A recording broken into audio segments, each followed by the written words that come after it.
Dr. Brock, Yes. what was Africa like before European contact? How did Africans live? What was their social structure, their status in the world? Well, the Africans had a status within Africa. They had their own social structure. They had their African culture, and they had whatever they had was African. It was theirs. It's the way they had developed it for thousands of years, and it was a credit for them to do such. In comparison to the European, the world today, how would they have been rated? Well, in comparison, Europe at the time, with Timbuktu, with perfect democracies in Africa, in the tribal community, in the villages, with harmony, less crimes, no disease, living with nature, whereas the Europeans at the time was in a cold climate, no fruits, old black bread, a lot of diseases, bubonic plague, ignorance, no education, and they had not been into any temperate or hot climates mostly. They were just getting out into them. And when they got there, they destroyed the natives in most climes. So Africa rated as a good country, a good social structure, democratic. They had the tribal wars. That's part of their culture, though. They had intermarriage with each other in tribes. They kept good, strong tribes themselves. And they thought they were good tribes. Some dominated others. But that's within your own household. But now comparing that with Europe at the time, I think they were more advanced than Europe. Did they have institution of higher learning? What was the education? Yes, they had institutions of higher learnings, not structured like the white institutions. They had sufficient enough for what they needed in their culture. You see, you had the medicines, you had people that knew how to make things that they need for everyday life, their boats and whatnot. They could make what they wanted according to their social structure, and that's sufficient. You can't say they make what they want according to the white social structure in Europe, but they didn't need what the Europeans need. Were the Africans aware when Europeans first came into Africa that it was a hostile meeting? No, the white man didn't come that way at first. He had been going to Africa even before he started enslaving the Africans. He had sighted out the place over centuries, even the Portuguese and along. But it was the coming of the British under the mercantile theory of making it a colonialism. It was colonialism that really caused enslavement to be a science, you see. And the captivity in Africa. And that's what really got the slavery spurred when they made it a system.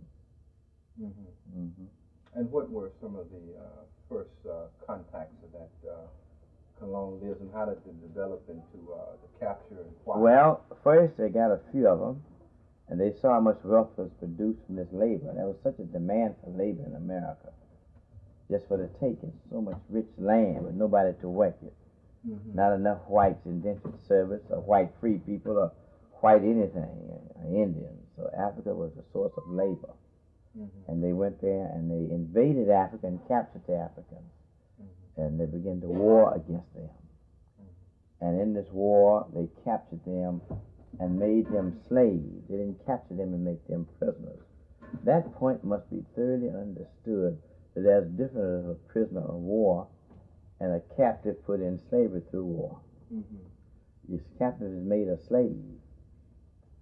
See? Originally he might have been a prisoner of war the moment they captured him, but he was what? Made a slave later. See? And so you can't use a prisoner of war tactic. You got to use a slavery clause.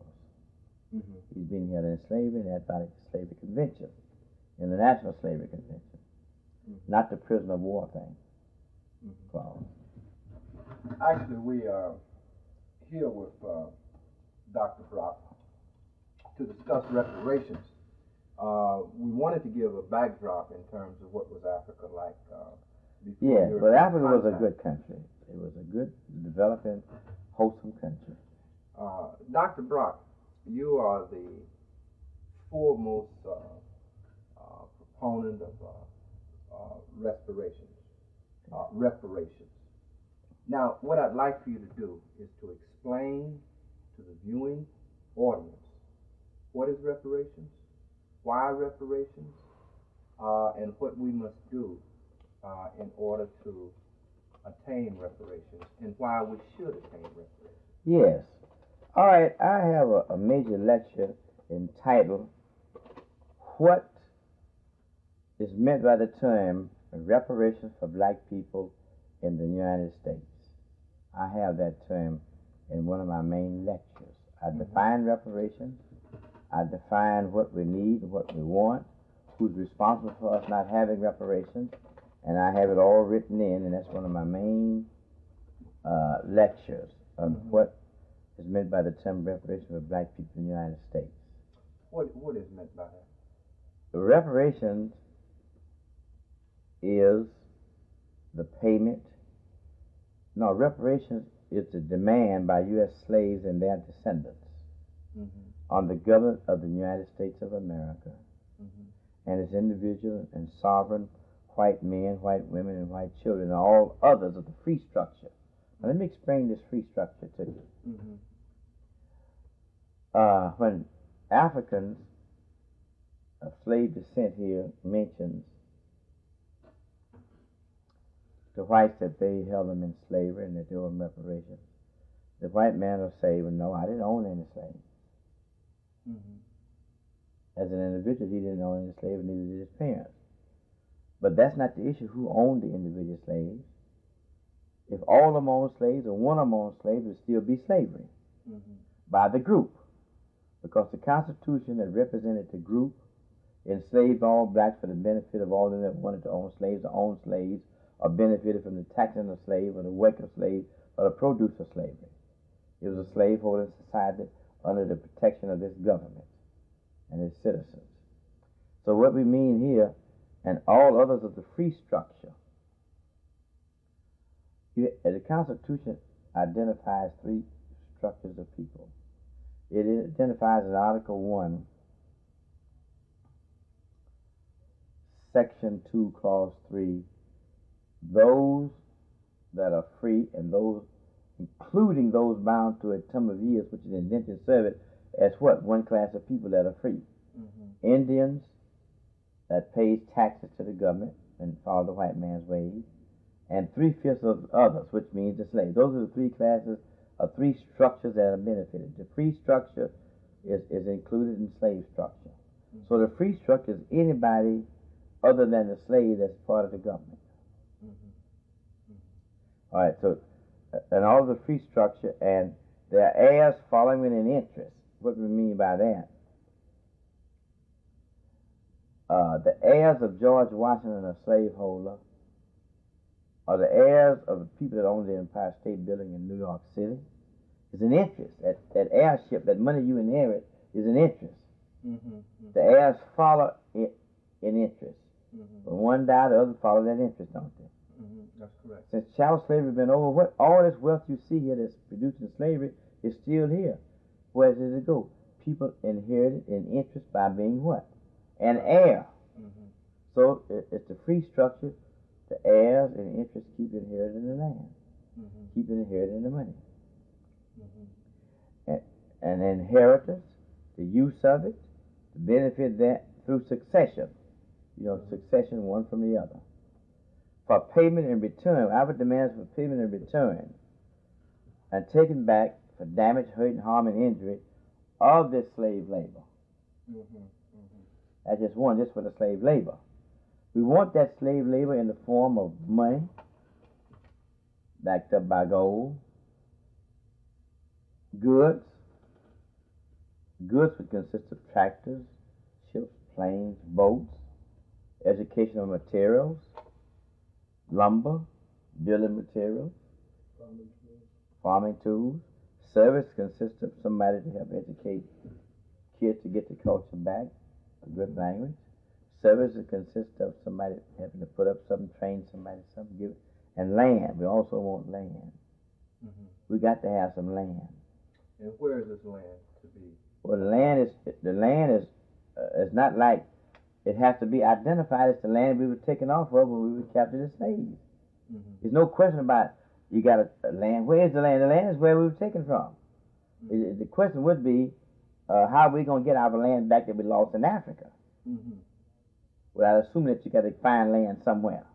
We already have land. Mm-hmm. And we have to be repatriated back to Africa to get that land. Now, we can get it two ways in view of the circumstances. The Africans have formed a government since we've been here. Mm-hmm. These particular governments didn't exist when we were brought here.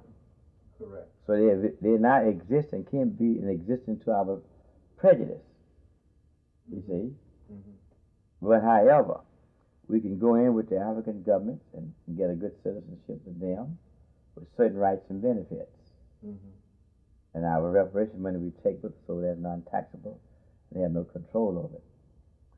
Some arrangements are made. Or we can get the United States to buy land from the African governments to create a nation for us in Africa. We can do that. Mm-hmm. Either way is all right. You get land. We must have land. Mm-hmm. We must have control of the land we have. Mm-hmm.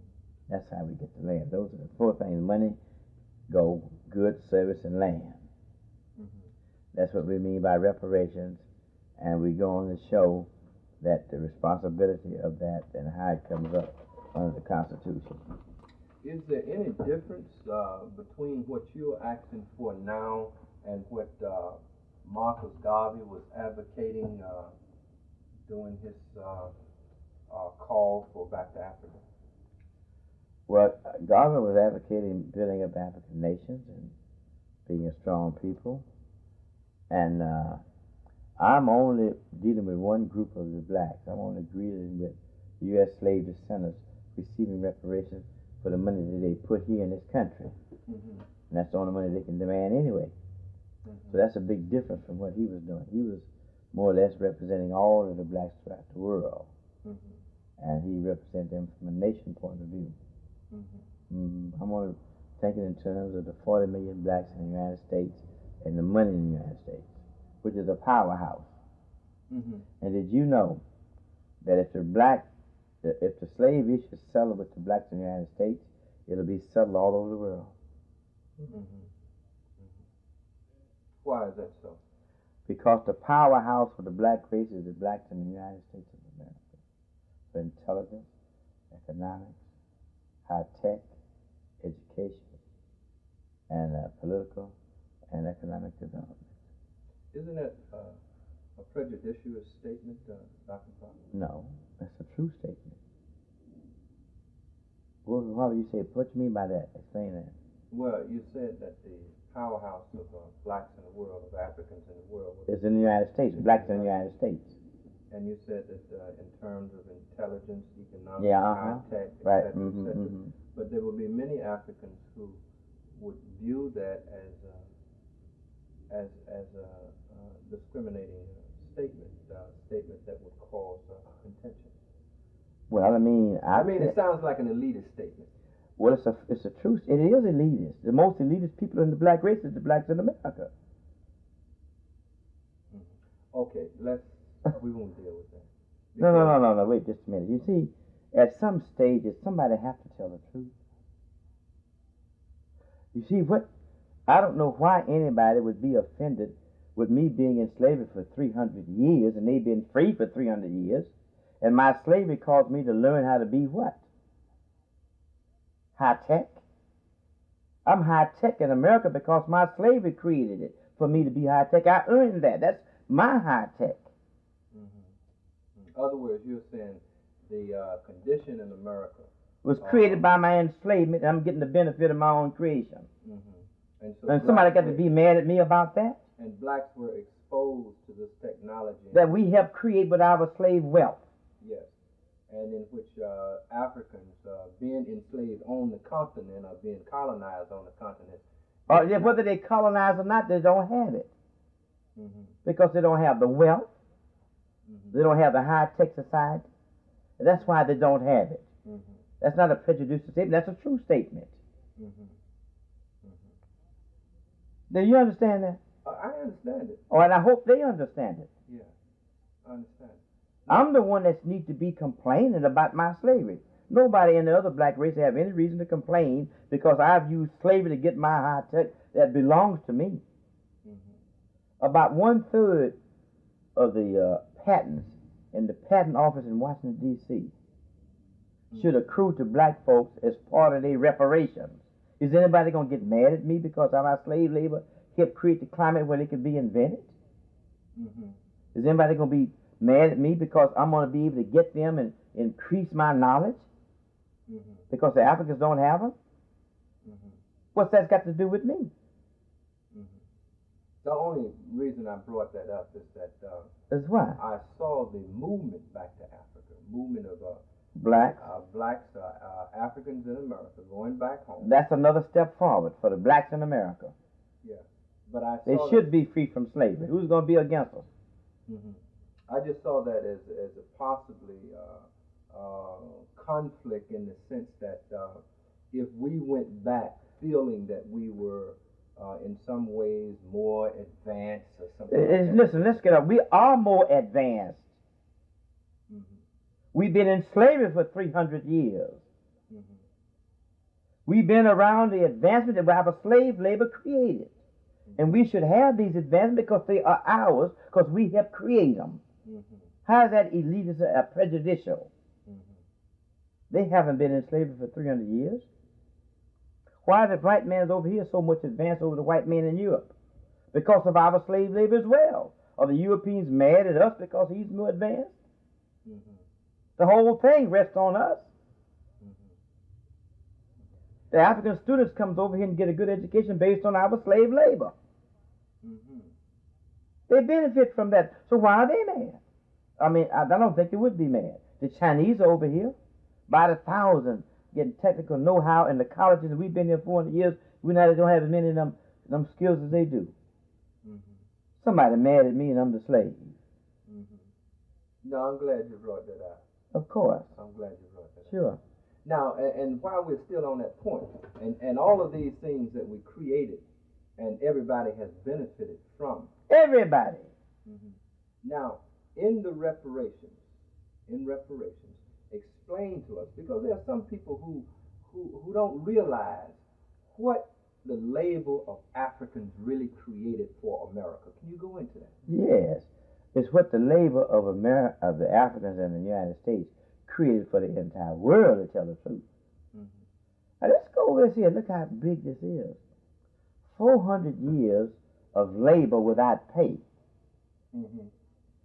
Ranging from 12 to 16 hours a day. Mm-hmm. Until you get too old and infirm to work.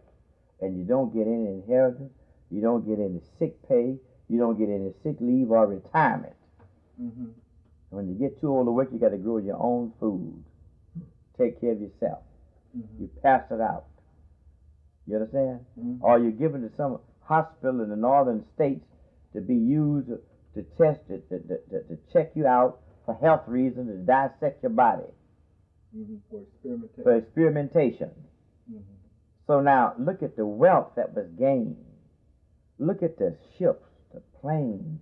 Look at the money that they loaned to the third world, to the African countries even. Mm-hmm. Whose money is that the African countries got? Since you brought up Africa, they got our slave money. Mm-hmm. Asia, look at Japan. Broke when it started. Look at Russia. Had a revolution and broke. Where did their capital come from? Sure, it didn't come from no farmers, their peasants working. It come from the capitalist society of Europe and America. Mm-hmm. China broke. Look at China coming up now. Look at Japan coming up. Look at them growing. Mm-hmm. This capital came from ripping off the blacks, the slaves. Mm-hmm. It's an enormous amount of money. Dr. Brock, can you give us some kind of concept of how that economic system worked in slavery? What did blacks do to create such wealth? All right. Just give us an overview of that. I'll give you an overview. For instance, when blacks became 7 years old, they were put to work. Mm-hmm. Some of them was working before that, you know, doing housework. But they were put to work in the fields? In the fields or wherever the white master wanted them to be put. All right? And some of them would pick the cotton. Remember, before the gin, blacks would stay up sometime 11 and 12 o'clock at night, picking the seeds out of cotton, ginning cotton by their hand. Slow process, but that's hard work. But look how valuable that cotton would be. You see what I'm trying to say? And the cotton would go. Blacks would clear an acre of land. Look at the value of that cleared acre of land. He didn't get paid for it. No dynamite was used. They would pull the stumps up with a horse and with a shovel and just pull the stumps out. But manual labor cleared that acre of land. You follow me? Yeah, we seem to forget that this was a wilderness when the white man... Right. All the stuff was just growing virgin land. All they needed was somebody to clear the land and work it, and it would grow abundantly. Look at you to reap that. Tobacco in Virginia, the syrups, the cotton, gingham. You understand what I mean? The lumber to make ships for the British Navy, tar, resin. You see what I'm trying to say? All of that. Staves. See what I mean? So that grew and grew and grew and grew and grew. Sails and all that. And it grew. Digging roads. See what I mean? Africans dug the roads. They made the roads. They made the fences. You see what I mean? Did all the work in the cities and all that. Oh, that's a value. Now add that up at 16 hours a day for 400 years. And 300 years. And they took it all from us. That's an enormous amount of wealth. Then they bred the women, sold the children down the river, took away the names and the heritage so they could more effectively enslave us. But look at that economics. Look how they was able to bring more white folks over here by the millions because they had wealth over here that they had taken from us. And so they came and enjoyed this wealth. And now they're bringing the Asians over here. And look how they're getting over overnight. You can't even get a loan in the black business, can you? No. All right. How were blacks treated in slavery? They were treated like brutes. They weren't thought of as slaves, they were thought of as brutes. And they were treated as such. In some cases on the sugarcane harvest, they would work blacks for 20 hours a day for about 10 weeks.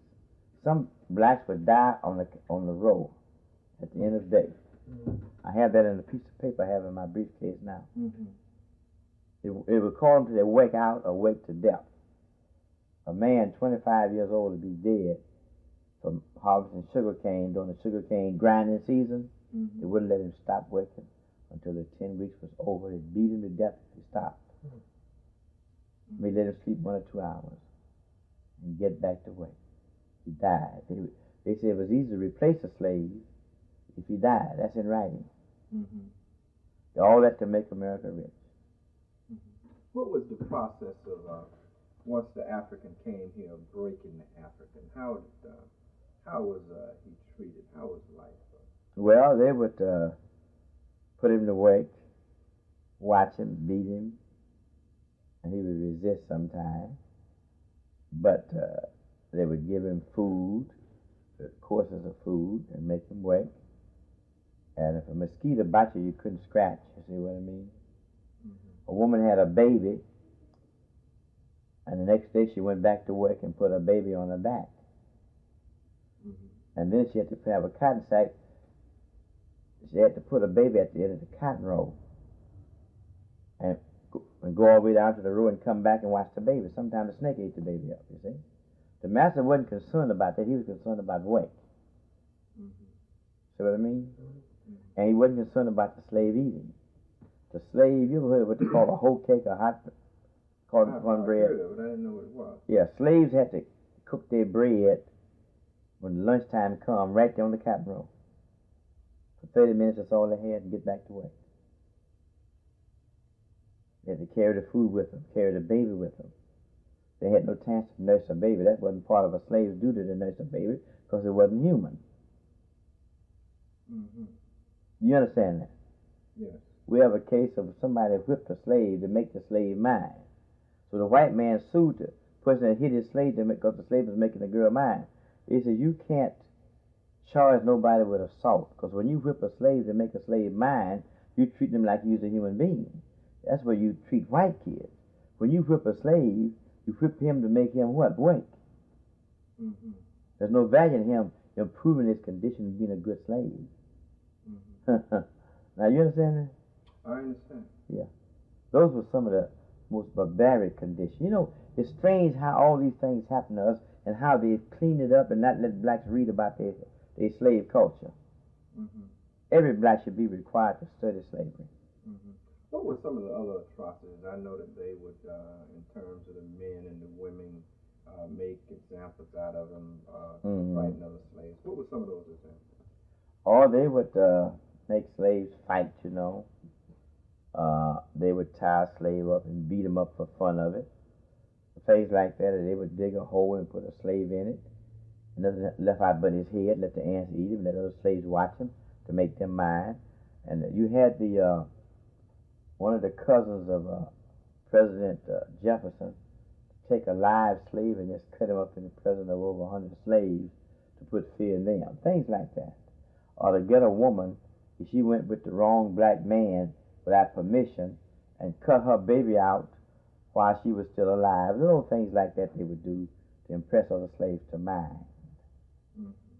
Yeah, see? So I think it's important to have that backdrop so that black people, so that Africans, our brothers and sisters will understand that the past 20 years are not a true representation of what we have went through. No, you see, they cleaned up this here where they made blacks say, I don't want to read about slavery. Blacks should be studying slavery as part of the black history culture. They should study that more than any book so they'll know what the conditions is. Who caused it? Mm-hmm. You see what I mean? But the white man and the teachers and the education system has cunningly tricked them away from learning their heritage. Mm-hmm. Their slave heritage, as if something else is the condition. Can you imagine 300 years of this and nobody even talks about it? It's impossible. I mean, boy, that is the most brutal history of slavery, and for 300 years, and nobody talks about it like it didn't exist. All you see on Black History Month is talking about what some blacks did, about books, what some blacks did to continue slavery. They never tell about the blacks that killed them to get out of slavery. Mm-hmm. Mm-hmm. Mm-hmm. Then the improvement that some blacks made to continue slavery. Black history should be about the slave conditions.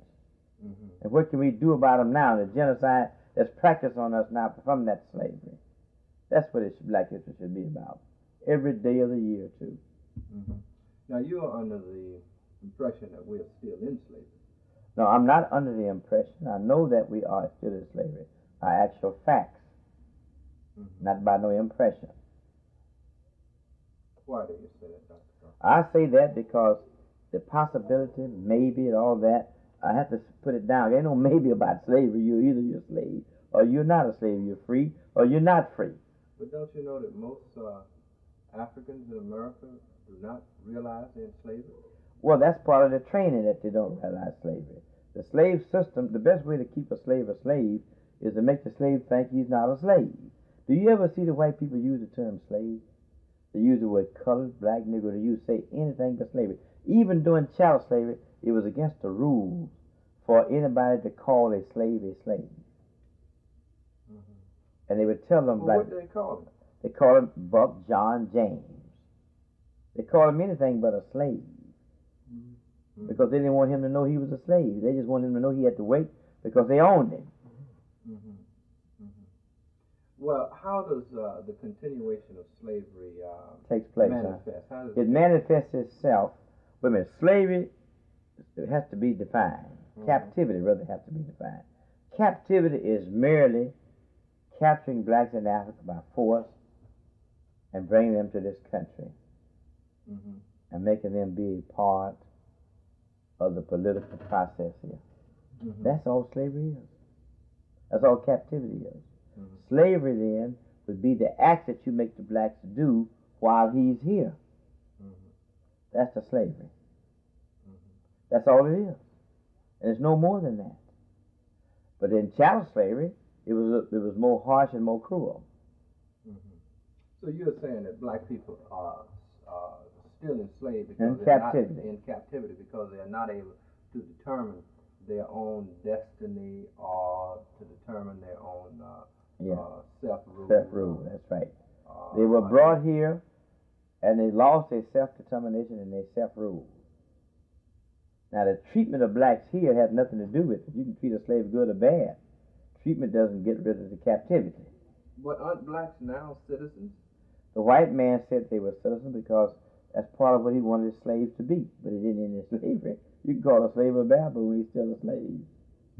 The name game doesn't work. Now, when Training.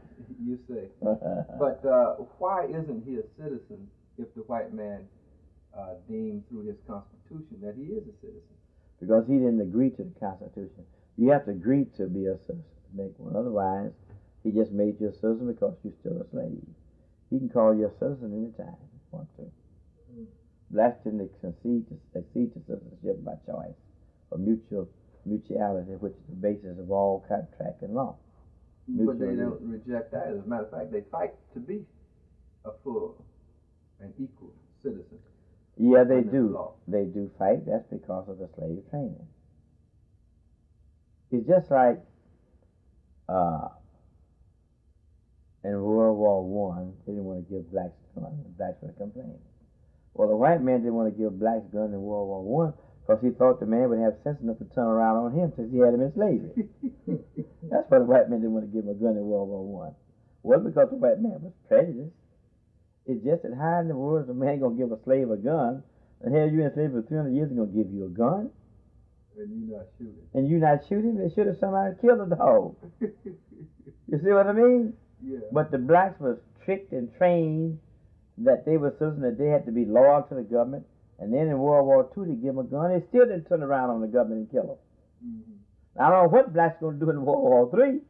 They better do more than take the guns and go kill somebody else. They better use the gun to get free from slavery. This time around. Dr. Brock, when you talk about reparations, yes, do you get a willing ear? Do you get an eager ear from most black people? Are they coming to assist? Well, they'll listen and they'll go along with that one meeting and they'll sign a paper sometime, but they don't put no effort out for it. Because it's too far-fetched till you get the money or you get the self-determination. Mm-hmm. They have to have something now. Mm-hmm. Do you think that most blacks want reparations? Yes, they want some money.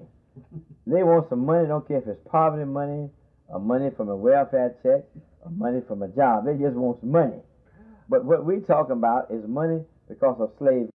Responsible money that you'll own. Mm-hmm. That's the kind of money we're talking about. Everybody wants money. Okay. Now let's go from there. We've established that black folk want the money. Yes. So they come for the money. What is it that they need to know in preparations for reparations? How do they fight it? How do they come to an understanding that they are really do reparations? I mean, because a lot of them don't feel that they. Yeah, you know, it's strange how you can wake somebody for 300 years like an animal. And some blacks will come up to me and say, look, I don't want the money. I can pull myself up by my bootstraps. He don't even have any bootstraps to put himself up by. He don't have anything. He don't even have an African name. He don't have an African culture. He don't have an African humanity. And he going to pull himself up by his bootstraps. He don't have the boot and he don't have the strap. All he have is a brainwashed mind to talk about it. Mm-hmm. Like he can make it on his own and white folks took everything he had except Jesus. Mm-hmm. Yeah. Well, now that puts us in a very peculiar situation. Mm-hmm. That we need and are entitled to reparations, yet don't have a consciousness to move forward to get it. Right. What must we do to enlighten people, to get them to see that this money is theirs? It's due, just like the Japanese got reparations. Yeah. Got damaged. Can you explain that? Yeah, well, it's an educational process of letting the blacks know through lectures and newspapers, TV, and radio shows that blacks are due reparations. Why reparations? That it was taken in chattel slavery. And that's what you got to educate them to and let them know about that several times and be done with it. Now, is that a universal law? That's universal. Reparations for all blacks if they want it. If they don't want it. Is the law itself applied that we are using, is that a universal law? That's a universal law. It's universal application that everybody is entitled to inherit property from their parents. And we got to inherit it through reparations. Now, all other people have done this? Yeah, you got the Jews did it. You got the Japanese did it with this government. You got a lot of other people that did it in other times and places. Didn't the Germans, weren't they forced to pay reparation after World War II? Oh, they paid for reparation to the Allied powers. They lost the war. They had committed damage against the Allies. They paid a lot of reparations. So reparation is an ongoing concept. Now, would you consider the rebuilding of Japan by America and of European countries after the war, was that a form of reparation? By the United States? Yeah. No, they wasn't paying reparation when they did that. They were supporting those countries so the same thing wouldn't happen this time that happened to Germany and Japan the last time. So they would stay more or less friends to the United States and grew up and be a democracy as they wanted them to be. That wasn't reparation. That was kind of like a lease lend or a loan or helping them to build back up. But let me tell you what they didn't do. After the war was over with Germany and Japan, the United States built them back up. They loaned them money. You see what I mean? Why didn't the United States let the 13 southern states and the slaves have money after the war, the Civil War was over? They should have let them have some money to build up those southern states that were devastated by war. They didn't do that. They haven't done it to this day. That's just something I'm looking at. Yeah. Dr. Brock, now, we've established that reparations is something that we are entitled to, should have. What is it that we need to know as we prepare for reparation? You laid out 4 steps. Could you go over that steps? One is the condition, I think, wasn't it? The status? The status. Yeah, blacks need to know their status. What is the status? The status is, how do you stand in this society? A white person stands as a free white person and a citizen. An alien comes over here stands as an alien. That's his status. Blacks stand as what? They were brought here as slaves and didn't take out citizenship on their own. So how do you define their status? You define it by their condition, the things that they've done or done to them. And that is they're still slaves is their status. That's their status. Slaves. Captives and slaves, yeah.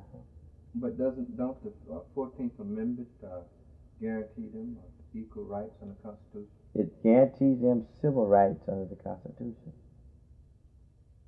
Civil rights are rights that belongs to a slave and nobody else. White folks, civil rights are guaranteed by their own free will and choice, not by nobody passing a law to give it to them. Our rights were given to us. White folks have the right by natural nature of God, nature of self-preservation. But still, don't we have the rights, whether they were given? No, you have them when the white folks allow you to have them. Look at the civil rights bills you have to beg to be passed, voting rights bills. We have to wait till the white men give them to us, don't we? Well, why should we have to wait till they give them to us if we're free? White folks don't wait to get no voting rights bill. White folks don't wait to get no civil rights bill. White folks don't wait to be integrated. Blacks are integrated. Don't you see a difference there? All right. But even white women were not allowed to vote. That's because that was part of the culture and the custom. It wasn't denial of civil rights. It's part of the culture. Not even in Europe were they allowed to vote. It's all over the white civilization they were not allowed to vote. So you can't use a custom and a culture as a denial of rights. That's common to all white women throughout the British Empire in America. Okay, so we have our status. Now we know that our status is Captives Still and slaves. captive and slave. Mm-hmm. Now, what else must we know? We must know then the condition of slavery and what it did to us and how it dehumanized us. That's two. Third, we must know that we must obtain reparations for slave labor. Mm-hmm. Fourth, we know we must also be free from captivity and slavery and repatriate back to Africa. Mm-hmm. Those are the four things. Now, what are the resistance in terms of acquiring reparations, and how do we break that resistance down? Well, the resistance is mostly from blacks because they're not understanding reparations. That's what most of the resistance is. And as such, blacks need to be educated, as I said before. However, if things keep taking a turn for the worse in white society, especially in the social structure of white society, where whites having a problem with pluralism, integration, mixed marriage, abortion, homosexual rules, the political left teaching socialism, and generally black votes being controlled by the left-wing liberal whites. Mm-hmm. All of these things are hurting the white America, and some of them want to clean it up. Whites are being overran by outsiders like the third world people, aliens, coming in here. Mm-hmm. And so all this here is affecting white people. And they also want to do something about this race problem in America. Well, how will reparations or getting rid of black people help those conditions? I mean, the Asians, the foreigners will still come in. They will still have homosexualism. No, let me give you the whole thing. Let me tell you how this thing took place. These problems didn't exist before Lyndon Johnson, president, allowed the law to be changed and allowed more immigration to come in. He didn't have it before 1954. Yeah, but what does that have to do with black people? Well, black people is the weakest chain in the link. Everybody is here an ally with the blacks, don't they? Everybody here is an ally with the blacks when they come in. No. Yes. Who is it? Asians were not an ally. Yes, they did. The Asians came here in the 60s and demonstrated with the blacks and got into the civil rights struggle with them. The Asians did that on the coast. The Japanese never did that. The Japanese did that. The Japanese allied with the blacks and started getting civil rights. Mm-hmm. Where do you think they got them from? Okay, so the civil rights for all these groups came through blacks. The opening by blacks. Opening by blacks. And they were not entitled to it. Civil rights was only for blacks. It was only passed in 1866. If you go look at the definition of civil rights, you see in 1866 and 67 definition of it in Boulevard Dictionary is a set of rights granted to the former slaves. Now you got white people, Asians, and minorities getting something because they're poor, or getting it because they are minorities. You said black. 1866 to 1966. 1867, the definition of civil rights was a rights granted to blacks from a former slave, child slave. Mm-hmm. So what I'm saying, everybody that comes here through the blacks. Mm-hmm. They ally with the blacks. They get part of the money through the blacks. They get civil rights through the blacks. They get the programs blacks created that was to help alleviate the black slave problem. They came here poor. They're poor in their own country. This is causing the problem. Mm-hmm. If you get rid of blacks, let me just tell you this here now. The United States repatriates the blacks with reparations. I want to ask you this, just to show you that blacks is the weakest chain in American society. Mm-hmm. Indeed, he is. Now, if blacks repatriate out of here, all 40 million is U.S. slave descendants, what would happen to the Asians, to the Caribbean blacks who are over here on their own free will? What would happen to the Latin America? Where are they going to get the money from? we're going to take most of it as our reparations. Mm-hmm. Mm-hmm.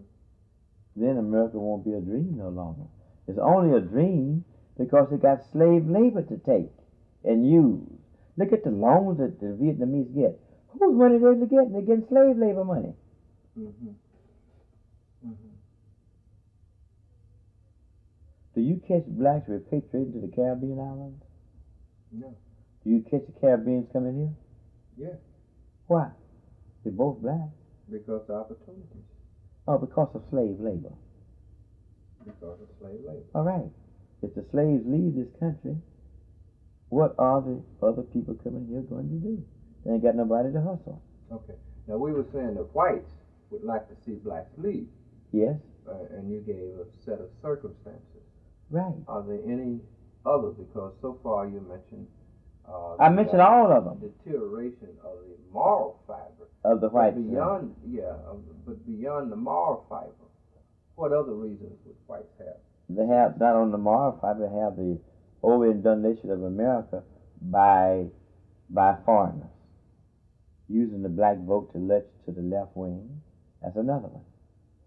Plus the blacks, what would a black soldier do in World War III with his awareness? Would he fight for America, or would he turn his gun on America? That's another thing you got to look at. And in this World War III, you're going to have some non-white people that America must fight. Mm-hmm. You understand? Mm-hmm. Those are considerations that's coming up. Plus, what about the intelligence of the blacks that he knows he's a slave and he's tired of the mess and he's telling the United States, I ain't going to fight for you. If I go over there, I'm going to turn the guns on you or something. All that's to be considered. Are there any? What? Conscious blacks who are saying that? Well, I mean, the white man is aware that blacks can do that. It's his awareness of it. Mm-hmm. Yeah. You can easily figure out whether there is some or will be some by the time the next World War III starts.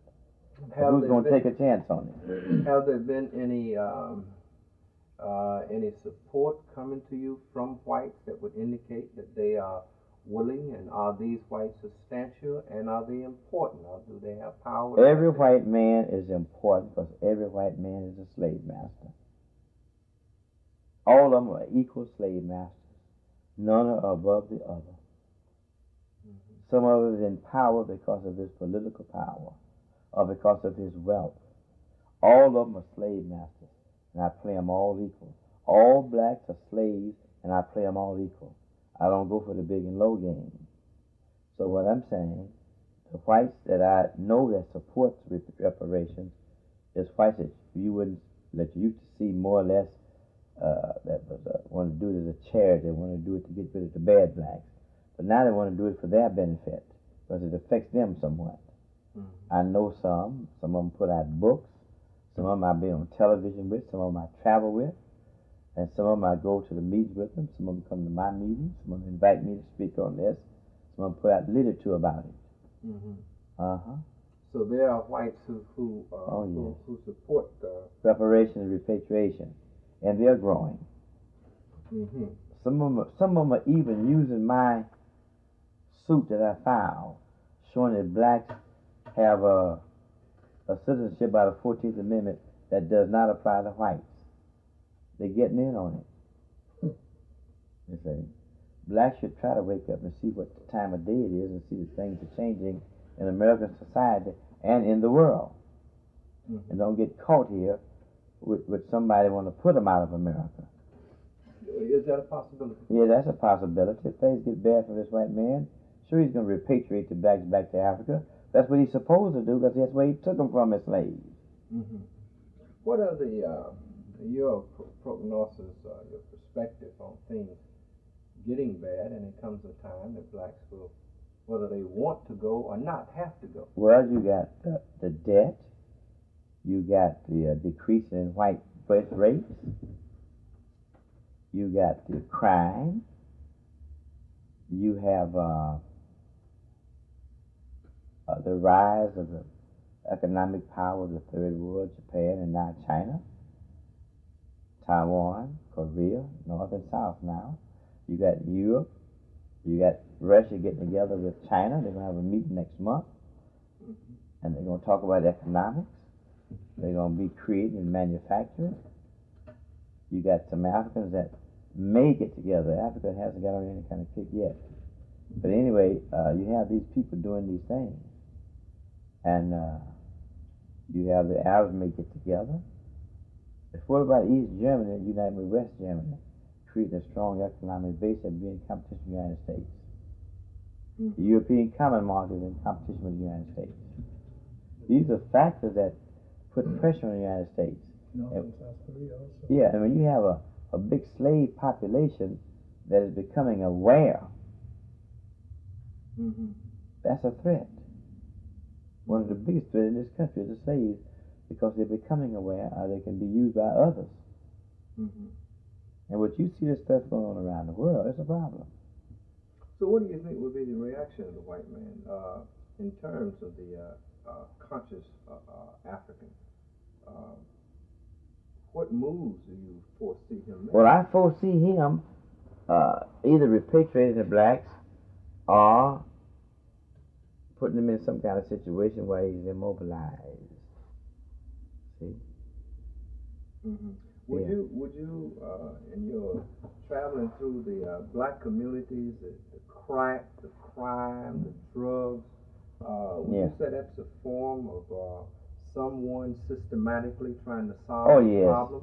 It's just like in Los Angeles, California. The drugs are all over, bars on the window. The police will do anything about it. And everybody knows, if you call the police, they won't come out for drugs. And the black people of the opinion there that the police is behind it, you know. The government is behind it. And they're putting drugs in the black community to control the blacks, create crime where blacks can be controlled by the crime element. And blacks know this, they feel this, and they understand this, and they see it going all over and over. And then the United States government is a part of it. Yeah. So you think that the move is already underway for genocide as a method of controlling blacks? Oh, it is underway through this drugs and through a crime and controlling the blacks like that. It is genocidal because it's manufactured by the law enforcement agents. They refuse to do anything about it. And they can do something about it. You can stop drugs in the country. Well, you think you can? Sure, the government can stop blacks from having drugs. They don't have no power. But they get it from whites in the first place. Yeah. Are there any other... How can blacks have so much power to sell drugs and don't have enough power to get his reparation and get his freedom?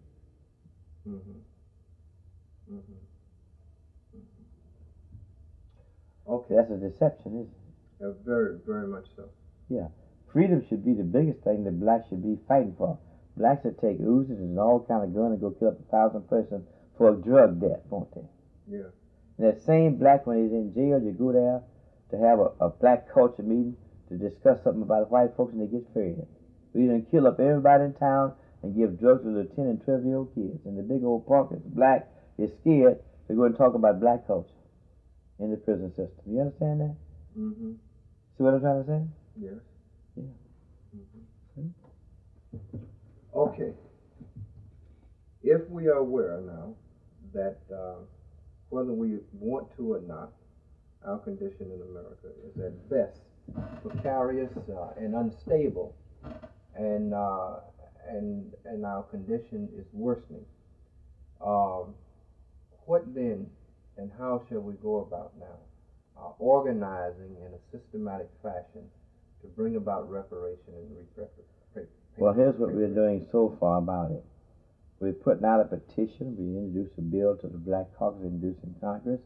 We need to organize reparation chapters throughout the United States and educate the blacks in them to reparation and repatriation and self-determination. Those are the three things. We organize chapters, educate the blacks, push for congressional legislation.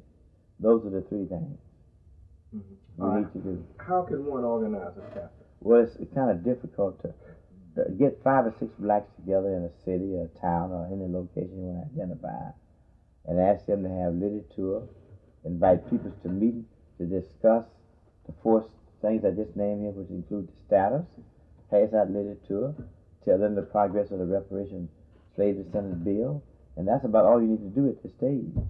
You see, that's how you do that. And get the petition signed. Get the petition signed and get them back in so we can present them to Congress. All right, so the most important thing right now is for blacks en masse to make a request for reparations. For reparations through petitionary process. That's what needs to be done at this stage, because the white man of himself has said, well, why should I pay reparations when nobody petitioned me or asked me for it? So you just left out there being stupid, asking for reparations and nobody else wanted but you. Other questions, you see what I mean? So that's the first thing, is a reparation demand through petition.